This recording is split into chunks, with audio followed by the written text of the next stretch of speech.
I just finished a chapter in Feminine Genius about emotions and how to feel them without dying. And there was a lot of good information. I linked the book in my story. It really resonated with me. I am someone who has always had big emotions. I'm 12 years younger than my only sibling, and so I was also a young child at the time where the rest of the family had sort of adapted to having a teenager, an adolescent, etc. And so I also always felt like there wasn't a ton of patience or space for my emotions. And maybe that would have been different when my parents were younger. Probably not. So I learned that my emotions were like my issue. And I wasn't really taught how to feel them, how to let them move.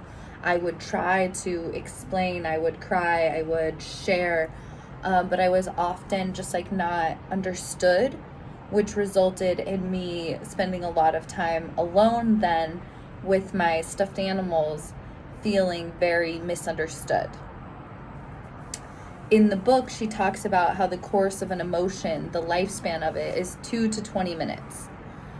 And if we can let it move, if we can feel, the cycle will sort of complete itself, and we will be left with whatever gem, whatever wisdom nugget the emotion had for us. When we don't feel the emotion, when we stuff it, when we repress it, when we consider it, a tantrum and an outburst and feel shame about it, that is when the emotion gets stored, the discontentment gets stored, whatever the feelings are, they get sort of stored and they can pop out later. It just really resonated with me, this idea of feeling into the emotions. It's very much what I've been teaching on lately and what I've been trying to experience. But there are still times where I feel an emotion that is uncomfortable, and I am just feeling maybe fatigued from all of the emotions in this healing journey, and I would like it just to go away. So this was reaffirming that that doesn't just happen. Also, while I was reading it, I had this thought. Right now, at this current stage of healing, there is some grief, as I mentioned, for maybe the old life, for the skin that is being shed, and for the relationships that maybe on this side of things either will not be or will look very different. And in those places where I don't have the words, so I don't have the way to just magic wand fix the relationship, I feel grief.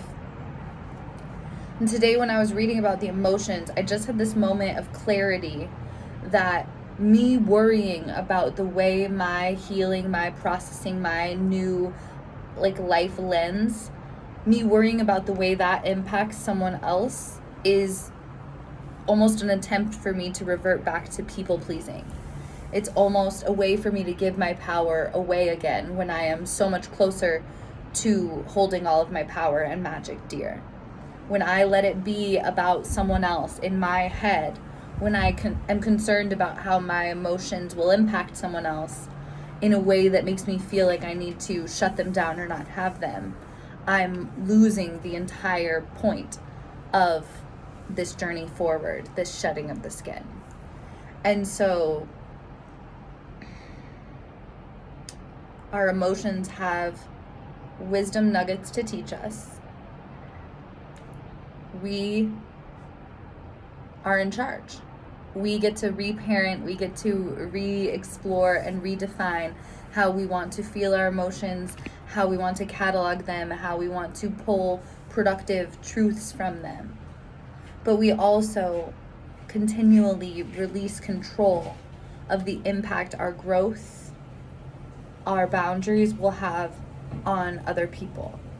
People who want what's best for us, people who are meant to be on this journey, will meet us with love, with gratitude, with patience, and we will be able to ebb and flow our way into the new version of the relationship. We cannot stifle or stop or pause our healing to please anyone else, though. That's just so counterintuitive to the soul that it's honestly kind of preposterous, but it's so ingrained in often our culture, our family structure, or just our own self-worth insecurities, right?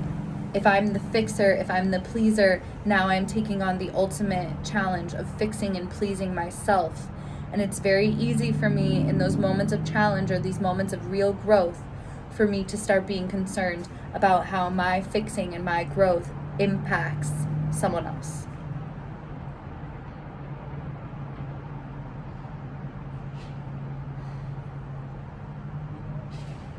You are whole, you are loved, you are respected. That relationship, that assuredness starts from within. It's that light, it's that place of love and okayness. And as we flow through our emotions and as we grow and shed and build and change, we hope that we radiate more love and okayness and kindness and joy. And we hope to be able to better share that light with the people that we love and the people that we haven't even met yet. But we cannot dull our light or slow our healing for the concern of anyone else. We are ambassadors for ourselves. This journey of healing is choosing us sometimes for the first time. We're putting ourselves first as a priority.